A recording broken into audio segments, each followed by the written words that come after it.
नमस्कार दोस्तों, स्वागत है आप सभी का आपके अपने YouTube channel GR Hindi classes में। और जैसा कि हम आज फिर से आपके लिए एक न्यू क्लास लेकर तैयार हैं, जो हरियाणा के अंदर मुख्य रूप से जो बड़ी परीक्षा होने वाली है CET उसकी टेस्ट सीरीज़ हमने चला रखी है। और उस टेस्ट सीरीज़ में हम अब तक 70 प्रश्नों की चर्चा कर चुके हैं, और 70 प्रश्नों के साथ साथ इनके सभी ऑप्शनों की और उत्तरों के साथ इन जितने भी प्रश्न और इसके साथ जो इससे जो मिलते जुलते हैं, इससे जो आपस में संबंध रखते हैं, उन प्रश्नों की चर्चा हम कर चुके हैं। यानी आप ये मान के चलिए कि 70 नहीं, हम कम से कम 200-250 प्रश्नों की चर्चा हम कर चुके हैं इन 70 प्रश्नों के माध्यम से।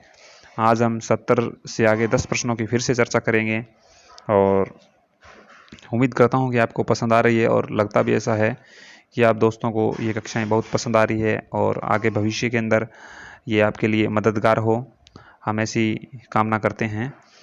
और यकीन मानिएगा, ये कहीं न कहीं CET या स्टेट, सीटेट, रीट की किसी का भी एग्ज़ाम दे रहे हैं, या राजस्थान पुलिस का एग्ज़ाम दे रहे हैं, जहाँ सबसे ज़्यादा हिंदी का जो प्रश्न आते हैं, कंपलसरी होते हैं, जो अनिवार्य रूप से हिंदी पूछी जाती है, उनमें आपको कहीं न कहीं ये हिंदी व्याकरण के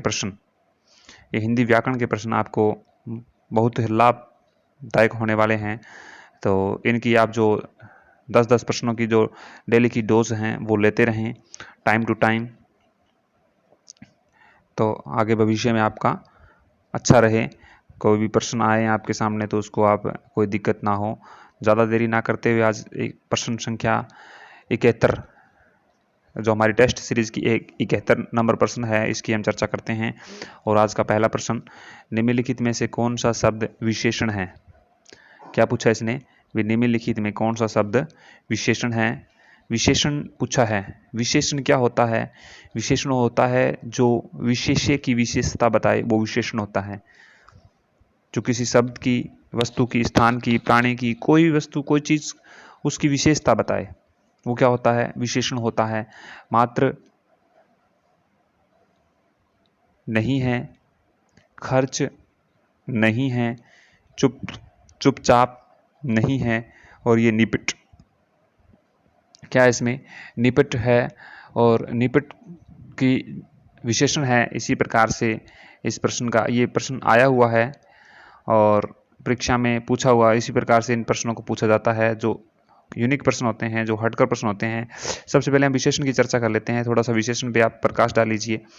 विशेषण में देखिए आप कि विशेषण के भेद कितने होते हैं। गुणवाचक विशेषण होते हैं, संख्यावाचक विशेषण होते हैं, संकेतवाचक विशेषण होते हैं, और व्यक्तिवाचक विशेषण होते हैं, और परिमाणवाचक विशेषण होते हैं। गुणवाचक विशेषण और जो संख्या का बोध कराए वो संख्यावाचक विशेषण, जो संकेत या सार्वनामिक विशेषण होते हैं, और व्यक्तिवाचक विशेषण होते हैं, जो व्यक्ति विशेष के लिए जो विशेषण होता है, और परिमाणवाचक विशेषण भी होता है, जो परिमाण का बताए। तो विशेषण मुख्य रूप से कितने प्रकार के हैं? 5 प्रकार के हैं। इन चीज़ों को आप ध्यान रखें। यानी इस चीज़ को आप ध्यान रखें, ये जो संकेतवाचक और सार्वनामिक वाचक है, ये इसको एक ही बोला जाता है। और इसी प्रकार से अगले प्रश्न की हम चर्चा करते हैं, क्योंकि ज़्यादा डिटेल में नहीं जाएंगे, क्योंकि यही जो विशेषण है, इनकी चर्चा हम पिछली वीडियो में, जो लास्ट वीडियो हैं उनके अंदर चर्चा हम कर चुके हैं। आप डिटेल के साथ प्लेलिस्ट में जाकर इनको देख सकते हैं, और आपको ये बहुत हेल्पफुल रहेगी, ऐसा मेरा उम्मीद है। मेरी, ये मैं है और मेरी है, इनमें सर्वनाम, ये कौन से सर्वनाम कहलाते हैं? ये सर्वनाम है दोनों, लेकिन सर्वनाम है तो कौन से सर्वनाम है? ये पुरुषवाचक सर्वनाम है, निजवाचक सर्वनाम है, संबंधवाचक सर्वनाम है, या प्रश्नवाचक सर्वनाम है? प्रश्नवाचक हो नहीं सकते, प्रश्न की कोई बात ही नहीं है इसमें। संबंध किसका बता रहा है? खुद की बात कर रहा है, कोई संबंध है ही नहीं। और निजवाचक या पुरुषवाचक क्या है? ये निजवाचक या पुरुषवाचक, निजता की बात नहीं, तो इसमें किसकी है? पुरुषवाचक। ये पुरुषवाचक सर्वनाम है। पुरुषवाचक सर्वनाम 3 प्रकार के होते हैं। पुरुषवाचक सर्वनाम भी 3 प्रकार के होते हैं, और प्रथम पुरुष, मध्यम पुरुष और उत्तम पुरुष, इनकी बात करते हैं। ये किसकी बात करता है? मैं, मेरी, और ये पुरुषवाचक सर्वनाम के अंदर आते हैं। सर्वनाम कितने होते हैं? कई बार ये प्रश्न पूछ लिया जाता है, सर्वनाम के भेद कितने हैं? क्या है? सर्वनाम के भेद कितने हैं? तो सर्वनाम के भेद 6 हैं। इस बात का आप थोड़ा ध्यान रखें। सर्वनाम के भेद कितने हैं? 6 हैं। और यही आपसे ये प्रश्न थोड़ा सा घुमा के पूछ ले, सर्वनाम की संख्या कितनी है? तो सर्वनाम की संख्या 7 है। अगर ऑप्शन में 7 दिया हो और 11 दिया हो, कुछ मित्र कहेंगे 11 होती है, लेकिन जो सर्वनाम के जो शब्द हैं वो रिपीट होते हैं, बार बार इनका प्रयोग होता है, तो इसी प्रकार से वो 11 बन जाते हैं। उनका वाक्य के साथ प्रयोग करने पे पता चलता है कि ये सर्वनाम कौन सा है, लेकिन शब्द तो एक है ना, शब्द तो एक जैसे हैं। जैसे यह शब्द है और वह शब्द है, वह शब्द का 3 बार प्रयोग कर लेते हैं वो है। तो इसी प्रकार से ये शब्द संख्या में कितने हैं? 7 हैं। और अगर आप ऑप्शन में 11 दिया हो और 7 दिया हो तो आपको 7 को प्राथमिकता देनी है, 11 को नहीं। अगर 7 ना दिया हो तो 11 कर सकते हैं। ऐसा नहीं है कि सर ने 7 बताया था हम 7 ही करेंगे, 11 आ गया तो 11 नहीं करेंगे। लेकिन 11 और 7 दोनों दिए हो, आप ध्यान से मेरी बात को सुने, 11 और 7 दोनों दिए हों तो आपको 7 को प्राथमिकता दें, 11 को नहीं। अगर 11 अकेला दिया हो, 7 ना दिया हो तो 11 करें, और दोनों दिए हो तो 7 करें।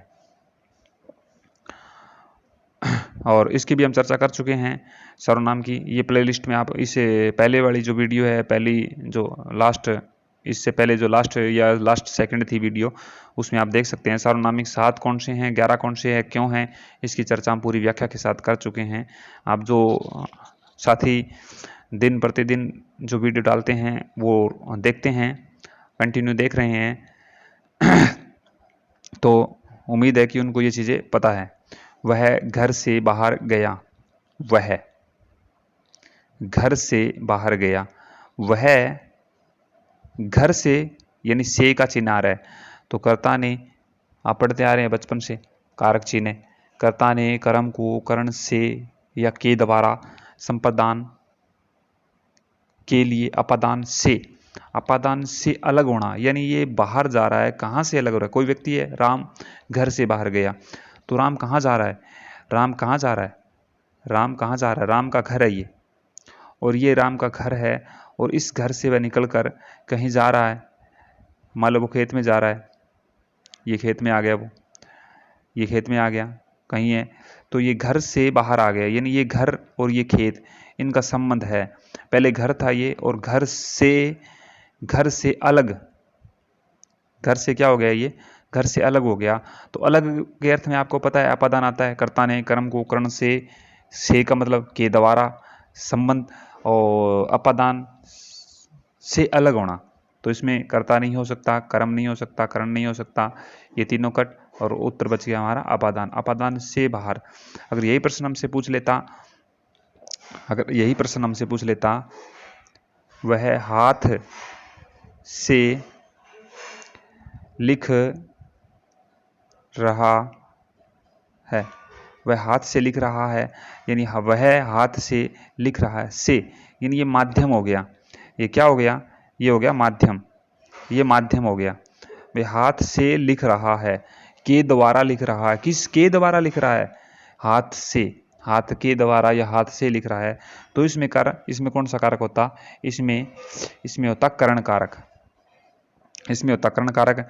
लेकिन नहीं, यहाँ इसने पूछा है घर से बाहर, यानी वो यहाँ से इस जगह को छोड़कर, यानी वो इस जगह को छोड़कर अलग जा रहा है, तो छोड़ के अलग हो रहा है, अलग हो रहा है तो अपादान पंचमी विभक्ति होती है इसमें, ये बात आप ध्यान रखें। हमारा उत्तर हो जाएगा अपादान। आगे प्रश्न की चर्चा हम करते हैं। देख लीजिए आप कि निम्नलिखित में से शुद्ध शब्द है, निम्नलिखित में से शुद्ध शब्द है, यह कविता अनेकों भावों से प्रकट करती है। शुद्ध शब्द है? बिल्कुल नहीं है, अनेकों। अनेकों ये गलत हो गया, इसमें ये क्या है? ये गलत है। अनेकों नहीं होता, अनेक अपने आप में बहुवचन है। क्या है अपने आप में? अनेक अपने आप में बहुवचन है, तो इसका बहुवचन बनाने की जरूरत नहीं है। ये अनेकों, यानी ये अनेकों का अर्थ होता है बहुवचन, लेकिन अनेक अपने आप में क्या है? बहुवचन है, अपने आप में बहुवचन है अनेक, तो फिर अनेकों की कोई जरूरत नहीं है। इसी प्रकार से ये प्रश्न क्या हो गया हमारा? ये ऑप्शन क्या हो गया? गलत हो गया। यहाँ वहाँ भरकम भीड़ थी, ये भरकम इसमें गलत दिया हुआ है, भरकंप नहीं आएगा, इसमें आएगा भारी। भर और कम, भरकम नहीं होगा, इसमें भारी भीड़ थी। कौन से विशेषण का प्रयोग करेंगे? भारी भीड़ का, भारी का प्रयोग करेंगे। तो पहला गलत, दूसरा गलत। तो डी में क्या दिया? डी में दिया है उपयुक्त सभी। अगर दो गलत हो गए तो उपयुक्त सभी हो सकता है? नहीं हो सकता। तो इन दोनों में यही अंतर है, बस यही अंतर मैंने आपको समझा दिया, और यही वाक्य, यही प्रश्न हमारा जो सी नंबर है वही सही है। इसी प्रकार से आप टेस्ट सीरीज को कंटिन्यू करते रहें। अगर पसंद आ रही है तो वीडियो को लाइक ज़रूर करें, ये आपका थोड़ा सा फ़र्ज़ बनता है। तो जितना हमारा फ़र्ज़ बनता है वीडियो लेने का, उतना ही आपका फ़र्ज़ बनता है लाइक करने का, और अपने दोस्तों में से शेयर ज़रूर करें, क्योंकि परीक्षा अभी बहुत नज़दीक है। और उम्मीद करते हैं कि कम से कम ये 7-8 प्रश्न आते हैं हिंदी के, और इन 7-8-10 प्रश्नों में आपका एक भी प्रश्न गलत ना हो। कोई ज़्यादा नहीं, 20-25 मिनट में आप देख सकते हो आराम से, कोई दिक्कत नहीं है। नाट्यशास्त्र किसकी रचना है? ये रचना जो हरियाणा के एग्ज़ाम होते हैं कॉमनली उसमें अक्सर पूछी जाती है, इनमें पूछी जाती है। इसमें एक रचना पूछी जाती है, बार बार रिपीट होती है, वो रचना है जैसे अर्थशास्त्र। अर्थशास्त्र की रचना है। ये अर्थशास्त्र के रचयिता कौन है? ये बार बार पूछ लिया जाता है। और ये ऐसे पूछ ले, कौटिल्य चाणक्य की रचना कौन सी है, कुछ भी पूछ ले, अर्थशास्त्र पूछा जाता है। अगर हमसे अर्थशास्त्र पूछा जाता है तो क्या हमसे नाट्यशास्त्र नहीं पूछ सकता? क्यों? शास्त्र इसने बहुत बार ये रिपीट कर दिया अर्थशास्त्र का, चाणक्य दे देता है, कभी कौटिल्य दे देता है नाम। तो इसी प्रकार से अब की बार कुछ हम जो टेस्ट सीरीज ले रहे हैं उसमें शास्त्रों की भी चर्चा, एक शास्त्र का प्रश्न लेंगे और उन शास्त्र प्रश्नों की चर्चा करेंगे हम। इसी प्रकार से हमसे ये पूछा कि नाट्यशास्त्र किसकी रचना है? तो नाट्यशास्त्र आचार्य भरतमुनि की रचना है। किसकी है? आचार्य भरतमुनि की रचना है। और पाणिनि की रचना अष्टाध्यायी है, जो व्याकरण सबसे बड़ी है। तो इसी प्रकार से ये शास्त्रों से प्रश्न हमसे पूछ लेते हैं। आचार्य पिंगल और व्यास के हमसे नहीं पूछेगा, क्योंकि ज़्यादातर ये संस्कृत के पूछे जाते हैं। लेकिन पाणिनि की और भरतमुनि की जो नाट्यशास्त्र हिंदी साहित्य में बहुत ज़्यादा प्रयोग में लाया जाता है, तो इसलिए हमसे ये नाट्यशास्त्र जरूर पूछ सकता है। अगर अर्थशास्त्र पूछता है हमसे, अगर अर्थशास्त्र हमसे पूछता है तो नाट्यशास्त्र भी पूछ सकता है। इस चीज़ का आप ध्यान रखें। हर टेस्ट सीरीज में हम एक शास्त्र की, एक रचनाकार की, एक रचना की प्रश्न जरूर लेके आएंगे। अगला प्रश्न देखिए, गुड़ खाए, क्या खाए? गुड़ खाए और गुलगुलों से परहेज। कहता है मैं गुड़ खाता हूँ लेकिन गुलगुले नहीं खाता। क्यों नहीं खाता? क्योंकि गुलगुले गुड़ से ही बने होते हैं। हाथी के दांत होना नहीं, दिखावा करना है ये तो। हाथी के दांत होना तो दिखावा करना। दोहरा व्यवहार, दोगला व्यक्ति, दोनों तरफ रहने वाला नहीं। नकली व्यवहार बिल्कुल नहीं। इसमें क्या? गुड़ खाए, ढोंग करना, ढोंग करना, गुड़ खाए और गुलगुले से परहेज। इसी प्रकार से ये है कि गुड़ खाए और गुलगुलों से परहेज की बात करते हैं। इस प्रकार से अगला प्रश्न देखिए, सामीस शब्द का अर्थ होता है। सामीस शब्द का अर्थ, सामीस, सामीस शब्द का अर्थ होता है कि सामीस शब्द का अर्थ है जो मांस नहीं खाता हो। क्या ये है? जो मांस नहीं खाता हो, जो मांस नहीं खाता हो उसको क्या बोलते हैं? उसको बोलते हैं आमीस। क्या बोलते हैं? उसको बोलते हैं आमीस। जो मांस नहीं खाता हो उसको बोलते हैं आमीस। जो मांस खाता हो, क्या है? जो मांस खाता हो, क्या ये है? जो मांस लाता हो, क्या ये है? जो मांस बेचता हो, ये है? नहीं। जो मांस बेचता है वो भी नहीं है, जो मांस लाता है वो भी नहीं है। जो मांस खाता, जो मांस नहीं खाता वो आमीस होता है। इस बात का आपको पता है। तो सामीस पूछा है इसने, जो मांस खाता हो। थोड़ा सा दोनों प्रश्न, ये सामीस वाला प्रश्न आया हुआ है, तो अब की बार ये पूछ ले आमीस किसे कहते हैं, या फिर ये पूछ ले जो मांस नहीं खाता उसे क्या कहते हैं, या ये पूछ ले जो मांस खाता हो उसे क्या कहते हैं। तो किसी प्रकार से ये घुमाकर प्रश्न पूछ सकता है। तो इन प्रश्नों को आप थोड़ा सा ध्यान से देखें, अच्छी प्रकार से समझें, और जितने भी ऑप्शन हैं, जितने प्रश्न बन सकते हैं ऑप्शनों के माध्यम से, उसकी चर्चा हमने की है, पूरी व्याख्या के साथ की है। इसी प्रकार से आगे ये प्रश्न दिया हुआ है, अनिवार्य। अनिवार्य का विलोम शब्द क्या है? शब्द हैं, कोई यूनिट पढ़ते हैं उसमें ये दिया होता है कि ये यूनिट आपके लिए, ये बुक आपके लिए अनिवार्य है, ये बुक आपके लिए अनिवार्य है। तो अनिवार्य का अगर अंग्रेजी अनुवाद करेंगे आप तो क्या होता है, अनिवार्य का अंग्रेजी अनुवाद करेंगे तो क्या होता है, वो कंपल्सरी है। और कंपल्सरी नहीं होगी तो दूसरा बात होगा ऑप्शनल, दूसरा होगा ऑप्शनल। ऑप्शनल होता है ऐच्छिक। तो इसका जो है उत्तर है वो होगा सी, यानी क्या हुआ इसमें, ऐच्छिक। ऐच्छिक मतलब अपनी इच्छा से, अपनी इच्छा से। इसका आप विग्रह करके देख लीजिए। ऐच्छिक का अर्थ होता है, पहले हम इसका विग्रह कर देते हैं। जैसे इसकी चर्चा करते हैं, सबसे पहले ऑप्शन की, 1 नंबर ऑप्शन की चर्चा करते हैं। जैसे स्वेच्छा, स्वेच्छा का अर्थ होता है स्वयं की इच्छा, स्वयं, स्व प्लस में इच्छा। तो स्वेच्छा का अर्थ होता है स्वयं की इच्छा, अपनी खुद की इच्छा। आवश्यक होता है जरूरी, आवश्यक क्या होता है, जरूरी होता है। इसी प्रकार से इसका अनिवार्य का जो विलोम शब्द है वो होता है ऐच्छिक। अनिवार्य का जो विलोम शब्द क्या होता है, ऐच्छिक होता है। जैसे कंपल्सरी होता है और एक इलेक्टिव होता है, इलेक्टिव, ऐच्छिक। तो इसको इच्छा, इसका अगर हम विग्रह करके देखते हैं, इच्छा शब्द है और इसमें इक प्रत्यय लगा हुआ है। कौन सा प्रत्यय लगा हुआ है, इक प्रत्यय लगा हुआ है। इक प्रत्यय के प्रभाव से, इक प्रत्यय के प्रभाव से जो ई को क्या हुआ है, आई हुआ है। ई को क्या हुआ है, आई हुआ है। इसी प्रकार से अगले ऑप्शन की हम बात करते हैं, डी की। तो पृष्ठ प्लस में अंकित, इसमें देखें हम तो दीर्घ गुण संधि हुई है, और इसमें देखेंगे हम तो इक प्रत्यय लगा है, कोई संधि नहीं है, प्रत्यय लगा है। और अगर पृष्ठ की बात करें तो इसमें होता है पृष्ठ प्लस में अंकित। क्या होता है, पृष्ठ प्लस में अंकित, पृष्ठ प्लस में अंकित, दीर्घ संधि हुई है, पृष्ठांकित। तो पृष्ठ अंकित है, पेज पेपर लिखा हुआ है, उसकी चर्चा करते हैं। पृष्ठ प्लस में अंकित, पृष्ठांकित। और उर, इसमें क्या दिया हुआ है, उर, उरु। उर का मतलब क्या होता है, उर का मतलब सभी को पता है, कॉमन सा है, में हृदय होता है। उर का मतलब क्या होता है, हृदय। तो पहले ऑप्शन में हृदय दिया हुआ है, दूसरे में भी हृदय दिया हुआ है, तीसरे में भी हृदय दिया हुआ है, और चौथे ऑप्शन में भी हृदय दिया हुआ है। अच्छा, उरु का हमें अर्थ समझना है, क्या होता है उरु का अर्थ, अगर देखें सही ढंग से तो क्या होता है, इसमें देखें आप, ईक होता है। उरु का अर्थ जंगा होता है, या चौड़ा होता है, या प्रचुर होता है। क्या होता है, ईखा, उरु। एक उरु भी शब्द है, और एक ये उरु है, और एक क्या होता है, एक उरु भी होता है। एक ये भी है और एक ये भी होता है, दोनों का अलग अलग अर्थ होता है।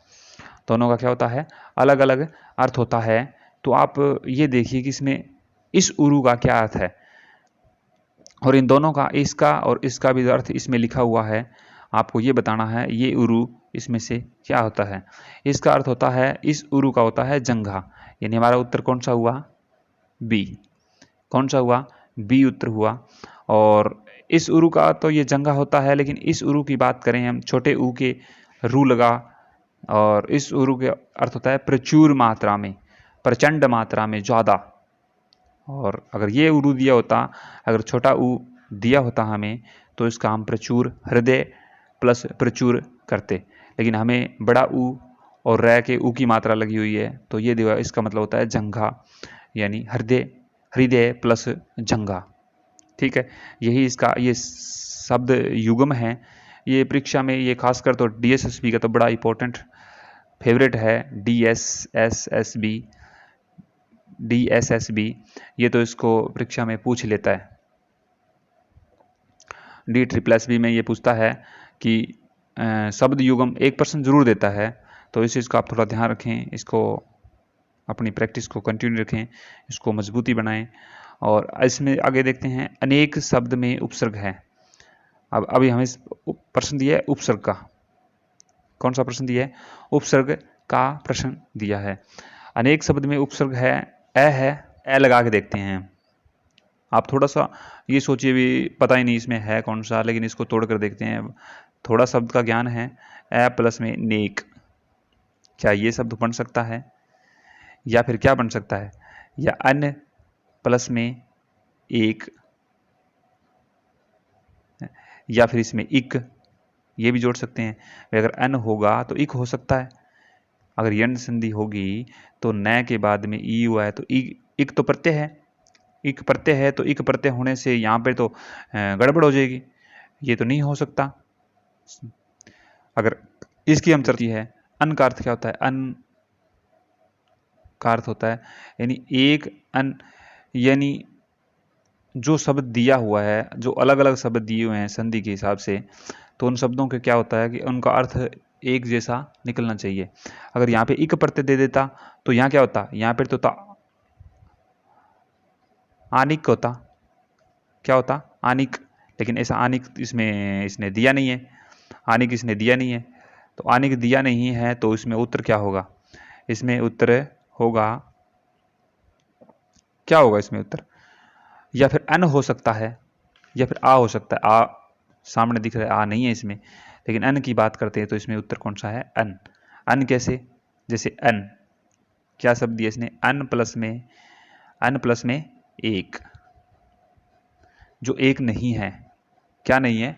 जो एक नहीं है। इसमें कोई संधि नहीं हुई है, इसमें संयोग है। क्या है? संधि नहीं है, इसमें संयोग है। इस बात का आप थोड़ा ध्यान रखिए। हर शब्द में संधि नहीं होती, कुछ ऐसे शब्द होते हैं जिनमें संयोग होता है, और कुछ ऐसे शब्द होते हैं जिनमें संधि होती है, कुछ ऐसे शब्द होते हैं जिनमें ना संधि होती है ना संयोग होता है, शब्दों को जोड़ देते हैं। तो कुछ प्रत्यय वाले शब्द भी होते हैं जिनमें प्रत्यय का प्रयोग किया जाता है। अभी जो पीछे प्रश्न आए थे उन्हीं प्रश्नों की हमने चर्चा की थी, उसमें क्या था? प्रत्यय के अनेक प्रश्न दिए हुए थे। तो इसी प्रकार से इसको आप थोड़ा ध्यान रखें। और मुख्य रूप से ये जो टेस्ट हैं 10, इसके लिए आपको कम से कम आपको इसको एक बार वीडियो को ज़रूर देखें, बड़े मनोयोग के साथ, बड़े ध्यानपूर्वक इसको देखें आप। दूसरे नंबर पे आप जो तैयारी कर रहे हैं, थ्योरी की क्लासें लगा रहे हैं, तो आप प्लेलिस्ट में जाकर, इस प्लेलिस्ट में जाकर अपने हिसाब से इस क्लासों को ढूंढ सकते हैं, जो प्रश्न वहाँ पे अच्छी प्रकार से लगाए हुए हैं। अगर आपकी कुछ और डिमांड है तो आप हमें कमेंट बॉक्स में ये बात लिख सकते हैं, और जितने ज़्यादा वोट होंगे आपके, उस हिसाब से उसी टॉपिक पे हम क्लासें लेकर आ जाएंगे। और जल्दी हम आपके लिए जो राजस्थान का रीट है उसके ऊपर क्लासें लेकर आने वाले हैं। सबसे पहले हम रीट का जो ओल्ड पेपर हैं, जो सबसे पहले जो रीट का ओल्ड पेपर है, उस ओल्ड पेपर पे हम क्लासें लेके आएंगे और उसको प्रश्न को समझेंगे, किस प्रकार के प्रश्न वो हमें रीट देते हैं, और रीट पेपर देने के उसी हिसाब से, उसी अकॉर्डिंग, उसी अनुसार थोड़ा सा ऊपर और थोड़ा सा ऊपर नीचे हो सकता है सवालों का जो लेवल है, लेकिन रहता उनके मध्य में है। तो इस बात का विशेष तौर पे ध्यान रखें, क्योंकि ये जो सीईटी का जो बैच चल रहा है, सीईटी के जो प्रश्न चल रहे हैं, इनका मेन मोटिव यही है कि इन प्रश्नों के हिसाब से, अगर यही मैं बात करूं आपसे, जो आज इसी प्रश्न में मैं करवा रहा हूं, अगर ये प्रश्न करूं कि रीट में दे दिए जाते हैं, लेकिन इतना मुश्किल, इतना हार्ड लेवल वो रीट में नहीं देते। लेकिन सीईटी का जो हरियाणा जो HSSC करवाती है, उसका ये लेवल है और यही रहता है। इस लेवल को अपर भी हो सकता है और डाउन भी हो सकता है, कितना ही अपर जा सकता है और कितना ही डाउन जा सकता है। इसी को मद्देनज़र रखते हुए, इसी को ध्यान रखते हुए, और इसी प्रश्न श्रृंखला को, इसी उत्तरों को माध्यम से समझाने का और ऑप्शनों के माध्यम से समझाने का प्रयास किया है। अगर आपको वीडियो पसंद आती है तो वीडियो लाइक ज़रूर करें और अपने दोस्तों में इनको शेयर ज़रूर करें, और कमेंट ज़रूर डालें अपनी, अच्छा है, कैसी है, कहाँ पसंद आई है, कहाँ दिक्कत है आपको, कहाँ आती है, कहाँ आपको कौन सा प्रश्न नहीं समझ में आता, तो कमेंट में ज़रूर डालें। और इसी को आपको अगली वीडियो में उन प्रश्न को ले लिया जाएगा और समझाया जाएगा पूरी व्याख्या के साथ, क्यों है, कैसा है, क्या कारण है, रीज़न के साथ। आप रीज़न पूछ सकते हैं, ये सही है और ये गलत है, तो ये गलत क्यों है, ये भी हमसे पूछ सकते हैं। कोशिश हम ये करते हैं कि पूरी की पूरी व्याख्या उस वीडियो में कर देते हैं, लेकिन फिर भी कुछ छूट जाता है, कुछ रह जाता है, तो आप हमें कमेंट के माध्यम से ये पूछ सकते हैं। ये आपका राइट है और हम बताएंगे आपको, क्योंकि ये हमारा पैशन है, हमारा शौक़ है, हमारा कुछ भी लगा लीजिए आप। तो हम एज ए टीचर आपको ज्ञान देंगे। जितना हम जानते हैं कोशिश करेंगे कि उसको और ज़्यादा सीख कर और भी ज़्यादा दें आपसे। लेकिन उम्मीद करता हूँ कि आपको क्लास पसंद आई है। धन्यवाद। मिलते हैं नेक्स्ट वीडियो में। पर शेयर करें और लाइक कमेंट ज़रूर करें अपने दोस्तों तक। धन्यवाद।